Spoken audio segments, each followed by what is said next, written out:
Assalamualaikum warahmatullahi wabarakatuh. Alhamdulillah bisa berjumpa lagi untuk berbagi materi IPS yang akan kali ini saya sampaikan tentang tindakan, motif, dan prinsip ekonomi. Mudah-mudahan tetap dalam keadaan sehat walafiat. Amin. Mari kita bahas materi tindakan, motif, dan prinsip ekonomi.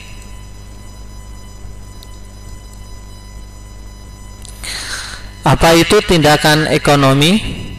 Di sini ada kata kuncinya, segala kegiatan atau aktivitas manusia untuk memenuhi berbagai kebutuhan hidupnya. Bagaimana cara memenuhi kebutuhan hidupnya? Tentu ada yang menjadi produsen, ada yang jadi distributor, dan ada yang menjadi konsumen. Itu sudah dibahas pada materi kelangkaan dan kebutuhan manusia. Tujuan dari tindakan ekonomis adalah untuk apa? Mengendalikan agar pengeluaran tidak melebihi pendapatan. Jadi seperti yang dibahas sebelumnya, tindakan ini harus rasional. Apa itu rasional? Masuk akal. Jangan boros. Membuat skala prioritas kebutuhan. Yang kedua, motif ekonomi. Apa itu motif ekonomi? Yaitu keinginan atau alasan dalam melakukan tindakan ekonomi. Jadi ketika kita bertindak, itu pasti ada alasannya. Tidak mungkin tidak ada alasan, ya. Ada beberapa macam motif ekonomi. Yang pertama, memenuhi kebutuhan hidup. Seperti apa? Bekerja dan berdagang. Seperti ini di gambar ada seorang ibu-ibu yang berjualan. Untuk apa? Yang mendapatkan uang, ya, atau untuk memenuhi kebutuhan hidup yang lainnya. Yang kedua, berbuat sosial. Contohnya memberi santunan. Seperti di gambar, biasanya memberi santunan untuk anak yatim, kaum duafa, dan sebagainya, ya. Yang ketiga, mendapat penghargaan. Apa itu penghargaan? Pengakuan atas barang atau jasa. Kalau di gambar ini jelas jasa, ya, karena sudah berprestasi ketika ada lomba di sekolah, ya, atau di luar sekolah.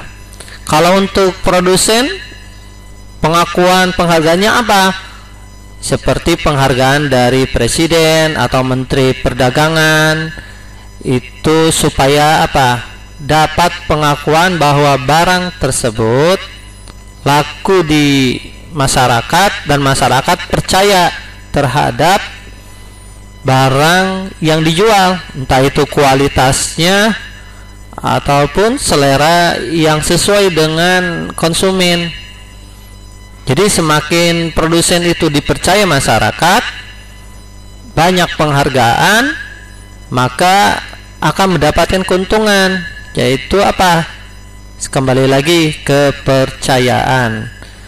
Maka dengan kepercayaan itu, maka konsumen akan membeli barang yang dijual.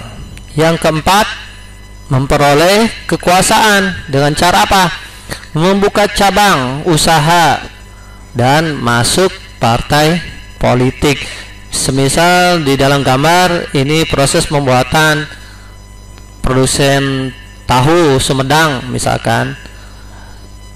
Memang itu asalnya dari Sumedang, tetapi sekarang banyak di berbagai daerah ternyata menjual tahu Sumedang. Yang bagus ya Bisa seperti itu ya, jadi memperoleh kekuasaan. Atau dalam supermarket atau minimarket, mungkin di jalan-jalan kalian tahu itu ada, ya betul, Indomaret dan Alfamart, itu ada di mana-mana. Atau contoh lainnya brownies. Brownies itu kan dari Bandung, sekarang ada juga di Probolinggo brownies. Nah, itu adalah memperoleh kekuasaan dengan cara apa? Membuka cabang usaha. Masuk partai politik itu maksudnya apa? Nah, ini masuk partai politik. Banyak para pengusaha itu masuk partai politik karena dengan masuk partai politik maka jaringan atau koneksi dengan masyarakat lebih luas, atau dengan banyak pengusaha lainnya bisa bertukar pikiran bagaimana usahanya bisa lebih maju dan berkembang ya di berbagai daerah. Itu adalah macam-macam motif ekonomi. Berikutnya, prinsip ekonomi. Prinsip artinya apa? Suatu usaha untuk memperoleh hasil maksimal, tetapi pengorbanannya seminimal, maaf ya, dan mempertimbangkan untung rugi. Jadi itu prinsip ekonomi. Contohnya dengan cara menawar. Jadi tadi apa? Tindakan itu adalah aktivitasnya atau usahanya, lalu dipengaruhi oleh motif atau alasan. Nah, setelah itu baru berpikir prinsip ekonomi. Jadi urutannya yang mana dulu?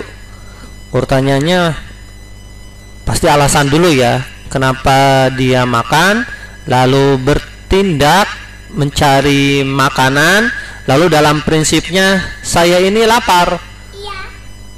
Apakah harus makan roti atau nasi? Karena orang Indonesia biasanya menggunakan prinsip ekonomi, kalau lapar tindakannya membeli atau memakan nasi, walaupun sudah banyak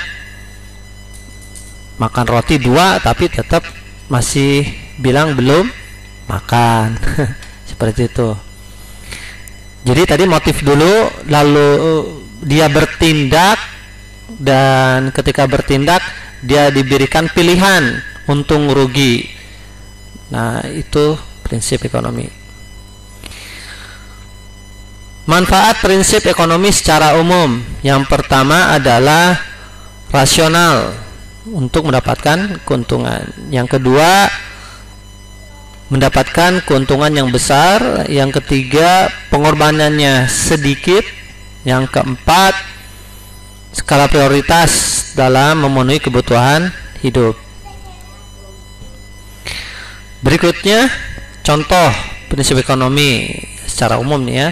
Ibu belanja di pasar tradisional karena lebih murah harganya dibandingkan dengan belanja di supermarket.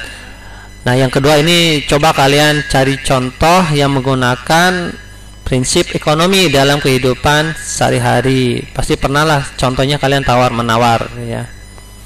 Atau memilih ketika lapar tadi, roti atau nasi kalau lapar.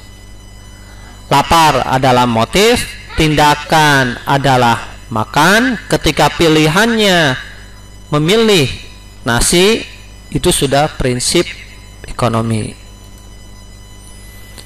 Prinsip ekonomi dibagi menjadi 3. Yang pertama kita bahas adalah bagi produsen.